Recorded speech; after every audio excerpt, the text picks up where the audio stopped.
Hello traders, and thanks for tuning in to this week's market outlook from Exness, financial content leader at Exness. And here, potential idea for a trade over the next few days, some of the important narratives driving the possible movement and what traders who were to take the position are first. Let's look back at the performance of last week's idea.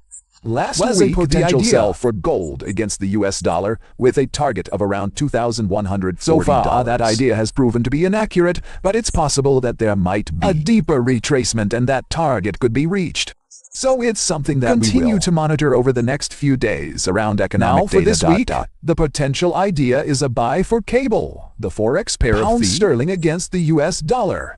We can see that in recent days, tested the area of support around $125.50 and started to bounce from there. This bounce might continue over the next few days, and possibly next week with initial targets possibly around $127, and in the medium term, and perhaps even higher than that. Some of the most important narratives that are driving the potential move upward buy cable are the expectations that inflation in the USA is going to start declining further. Although inflation has been pretty stable above 3% several months in the USA, most of the inflationary pressure comes from the prices of commodities. So it's possible that overall the rate might start to go down somewhat. Meanwhile, the recession in the UK in the second half of last year has been, considering expectations and also relative to historical performance, and there's hopes that the economy is going to emerge from that within the next several months. Furthermore, there's the slightly greater hawkishness of the Bank of England compared to the Fed.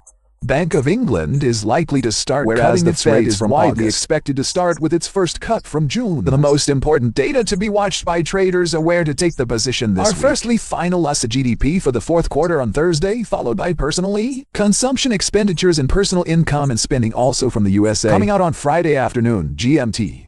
So in summary, the potential idea for a trade this week is a buy for cable target around 127 to 128. Most important narratives driving are the expectations of lower inflation in the USA and relative positivity on the British economy. Critical data to be watched this week: PC plus personal income and from the USA. Please remember, this is just an idea for trade. It's not a guarantee of signal. You always need to manage risk and do your own research.